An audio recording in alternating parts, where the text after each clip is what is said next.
हिंदी की पाठशाला में आप सभी का स्वागत है। मैं आपको शब्द और पद पढ़ा रही थी, जिसमें मैंने शब्द बताया है आपको कि शब्द क्या है, शब्द किसे कहते हैं। तो संक्षेप में रिवीजन कराते हुए, पुनरावृत्ति कराते हुए मैं आगे बढ़ रही हूँ कि वर्णों के सार्थक मेल को हम शब्द कहते हैं। लेकिन शब्द कितने प्रकार के होते हैं ये जानना आपको ज़रूरी है, जिसके लिए मैंने आपको शब्द के भेद पढ़ाना शुरू किया है कि शब्द के भेद कितने प्रकार के होते हैं।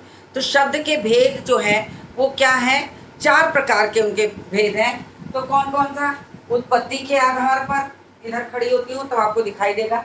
उत्पत्ति के आधार पर, रचना के आधार पर, अर्थ के आधार पर और प्रयोग के आधार पर। ये पूरा शब्द का एक चैप्टर है, जिसको कि अगर आप इतना ही याद कर लेंगे तो आपको कोई कठिनाई नहीं होगी और उदाहरण के साथ साथ आप परिभाषाएं अपने आप लिखने लगेंगे, या आपको कहीं भी समझना होगा कौन सा शब्द है, किस तरह का शब्द है, तो आप उसको जान जाएंगे।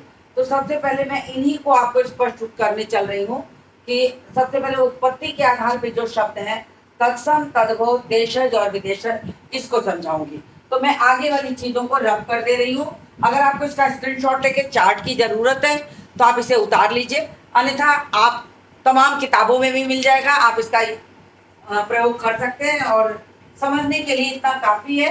तो मैं आगे की चीजों को समझाने के लिए बोर्ड को खाली कर रही हूँ और पीछे इसको रब कर दे रही हूँ। अब प्रश्न उठता है तत्सम शब्द क्या है। आपसे बहुत बार प्रतियोगिता की तमाम प्रतियोगिताओं में ये पूछा जाता है, जहाँ हिंदी का सामान्य हिंदी का पेपर होता है उसमें पूछा जाता है तत्सम शब्द क्या है। तो मैं पहला शुरू करती हूँ तत्सम।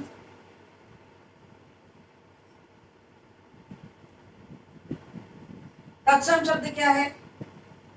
क्योंकि हिंदी जो है वो संस्कृत से आई है, दोनों की लिपि देवनागरी है और दोनों की लिपि देवनागरी है और ये संस्कृत से ही हिंदी आई है। तो संस्कृत से जो हिंदी आई है उसमें हिंदी में तमाम ऐसे शब्द हैं जो संस्कृत में भी प्रयोग किए जाते थे और हिंदी में भी किए जाते हैं। तो उसका जो रूप हिंदी में प्रयोग होता है वो ये कहा जाता है कि तत्सम। अब तत्सम शब्द का मतलब होता है तत् धन सम, तत् धन सम, यानी उसके समान।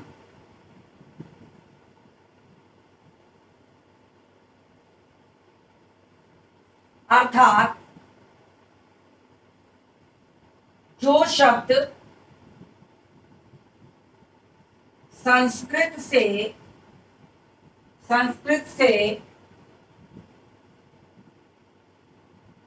हिंदी में ज्यों के त्यों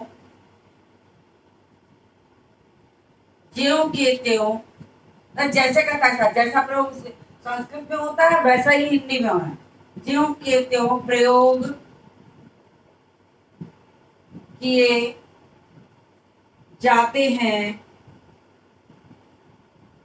उसे तत्सम शब्द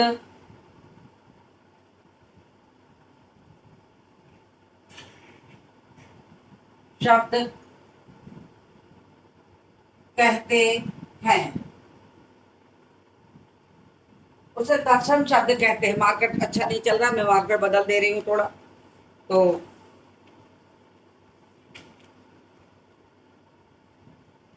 जैसे उदाहरण लेती हूँ, जैसे अग्नि, जैसे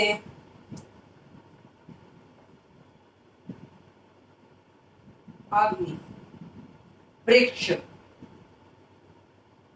मातृ, बहुत सारे ऐसे शब्द हैं जो हम जो हिंदी में बोलते हैं वही संस्कृत में बोलते हैं और उसी का प्रयोग करते हैं।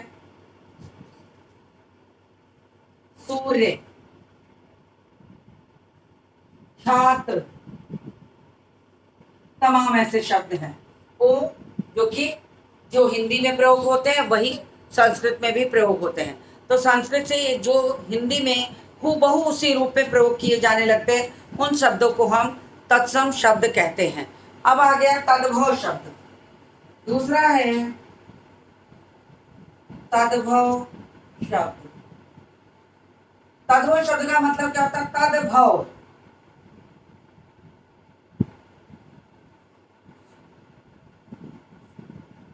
तद धन भव, अर्थात इसका मतलब उससे उत्पन्न, उससे उत्पन्न, भव मतलब उत्पन्न, भव का अब किससे उत्पन्न, प्रश्न उठता किससे उत्पन्न, यानी जिससे हिंदी आई है उससे उत्पन्न, यानी संस्कृत से जो बिगड़ कर हिंदी में प्रयुक्त होने लगे हैं उसे हम तद्भव शब्द कहते हैं। जैसे दूध कहते थे, संस्कृत में दुग्ध था तो हम दूध कहने लगे, हस्त था तो हाथ कहने लगे। उसी तरह बहुत सारे शब्द हैं, अक्ष था आंख कहने लगे, कर्ण था कान कहने लगे। तो ये तमाम शब्द हैं जो उससे उत्पन्न हुए हैं, बिगड़ कर आए हैं और हिंदी में प्रयुक्त होते हैं। तो तद्भव वे शब्द जो संस्कृत से निकल कर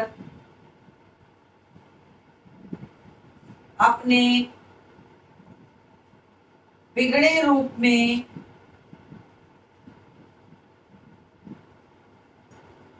हिंदी में प्रयोग किया जाने लगा उसे तद्भव शब्द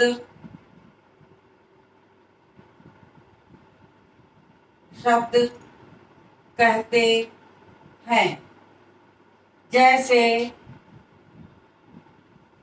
ग्राम से हो गया गांव। अब ये वाला तद्भव है, ये तत्सम है, ये तद्भव है, तद लिख दे रहे यहाँ पर, तद से आप समझ लीजिएगा। गांव, अक्षी, आंख, कर्ण, कान,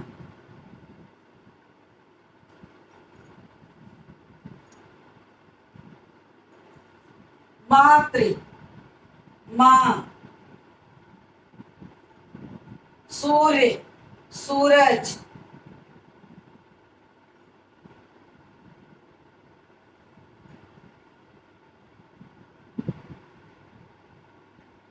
आशु से आंसू, ये दोनों ऊपर मैंने लिखा था इसलिए इसका तत्सम मैंने नहीं लिखा है। आशु, आंसू, दुग्ध, दूध। ऐसे बहुत सारे शब्द हैं, किताबों में पढ़ते जाइएगा तो अंत नहीं है। मैं सारा तो बोर्ड पे लिख नहीं सकती हूँ, इसलिए मैं थोड़ा ही लिख रही हूँ ताकि आपको समझाने भर का काम मेरा हो सके। तो मैं इतना समझा दे। अब मैं देशज और विदेशज समझाने चल रही हूँ, तो इसको मैं रब करूँगी। अगर आपको लगता है कि स्क्रीनशॉट की इसकी ज़रूरत है तो आप स्क्रीनशॉट लेते चलिए, ताकि आपको कभी पढ़ना हो तो बार बार दिक्कत ना हो। और नहीं तो वीडियो तो आपका पढ़ा ही है, आप उसको सब्सक्राइब करके रख लीजिए और बार बार उसको खोल के देखते रहिए, उससे कोई दिक्कत नहीं होनी है। तो मैं इसको रब करती हूँ। तत्सम और तद्भव हो चुका। अब मैं आती हूँ विदेशज पर। देशज और विदेशज, विदेश जो लिखा है विदेशज है। विदेशज यानी ज मतलब होता है उत्पन्न होना। विदेशी भाषा से जो उत्पन्न हो विदेशज है, और देशी भाषा से जो उत्पन्न हो वो देशज शब्द है। तो ये आपको याद होना चाहिए।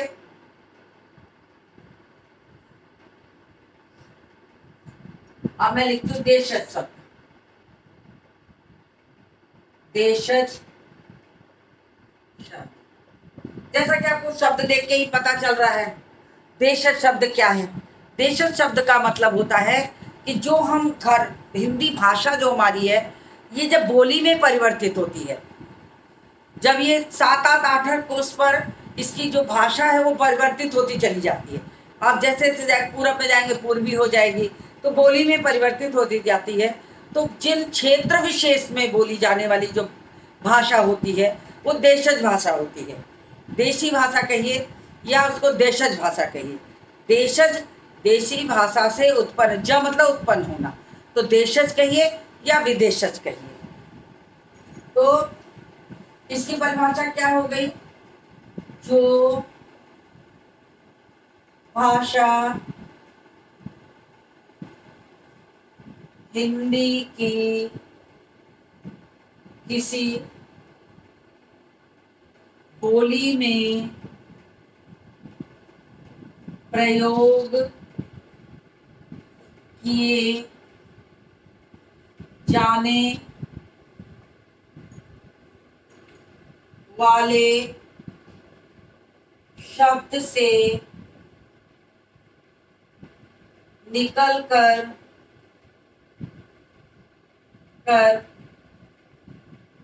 हिंदी में प्रयोग होने लगी हो। जैसे मटकना, खड़ा हूं, पछोरना, पछोरना, परोजन, कार, ऐसे तमाम शब्द हैं जो बोलचाल की भाषा में प्रयोग होते हैं, मगर हिंदी ने उन्हें अपना लिया है और वो देशज के रूप में आज भी भाषा में खड़ी बोली में लिखते समय प्रयोग किए जाते हैं, बोले जाते हैं और सुनकर उसका अर्थ ग्रहण हो जाता है, तो कहीं कोई दिक्कत नहीं होती। तो इसे हम कहते हैं देशज भाषा। अब आ गई बारी विदेशज।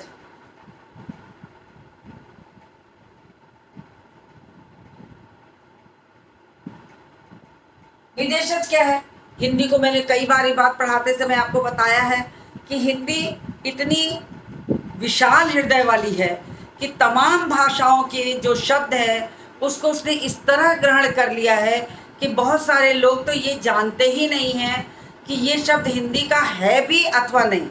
जैसे हम पानी प्रयोग करते हैं, मुझे लगता है कि 99.9% की अगर बात करें तो पानी का प्रयोग होता है।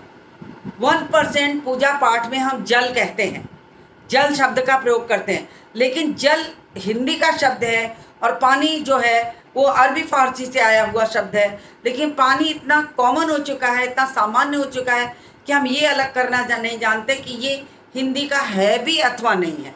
तो ऐसी भाषाओं से आए हुए शब्द जो हिंदी में इस तरह घुल मिल गए हैं उसे हम हिंदी, अंग्रेजी का रेलवे देख लीजिए, स्कूल देख लीजिए, रिक्शा देख लीजिए, पेपर देख लीजिए, पेंसिल देख लीजिए, तमाम ऐसे शब्द हैं जो हिंदी के होके रह गए हैं। तो इस तरीके से देखा जाए तो जो शब्द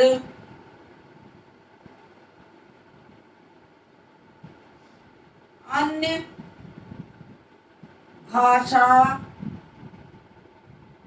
भाषाओं से निकल कर हिंदी में घुल मिल गए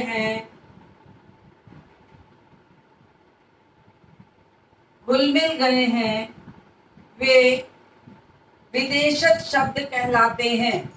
विदेशज शब्द कहलाते हैं। जैसे पेन,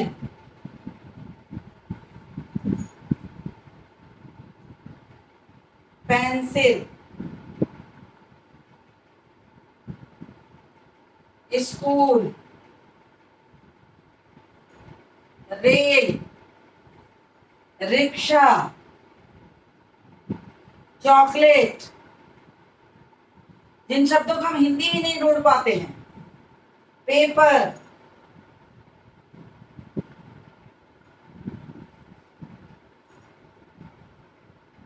अखबार, ये उर्दू का शब्द है, अखबार, पानी,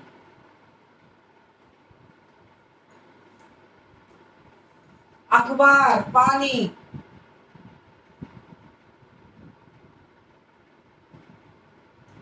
हाशिया, हाशिया जो मार्जिन होती है उसको कहते हैं हाशिया। हर्फ, हर्फ को लोग तर्बो करके हर्फ बोलते हैं। वैसे बहुत सारे शब्द हैं, लिखने लगूंगी तो अंत नहीं आएगा। तो उम्मीद करती हूँ कि आपको जो मैंने उत्पत्ति के आधार पर शब्द के 4 भेद बताए वो आपको समझ में आ गए होंगे।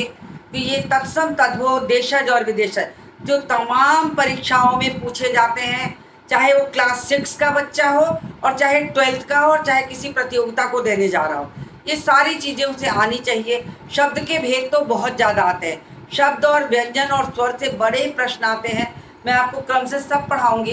बस आपसे रिक्वेस्ट है कि आप मेरे साथ बने रहिए, मेरा उत्साह बढ़ाए रहिए, ताकि मैं काम को लगातार करती रहूं। नहीं तो मेरे अंदर का उत्साह धीरे धीरे खत्म होने लगेगा। तो जब मैंने अलंकार का आपका व्यू वगैरह देखा तो मुझे लगा कि नहीं, पढ़ना चाहते हैं लोग तो उन्हें पढ़ाने का आनंद आता है। तो ये मुझे अच्छा लगा। तो इसी के साथ इस वीडियो को समाप्त करती हूँ और आपसे रिक्वेस्ट करती हूँ, आपसे प्रार्थना करती हूँ, निवेदन करती हूँ कि प्लीज़ लाइक करिए, शेयर करिए, सब्सक्राइब करिए। इसके आगे के पार्ट को लेकर मैं अपने अगले वीडियो में फिर आपसे मिलूँगी। तब तक के लिए बहुत बहुत धन्यवाद।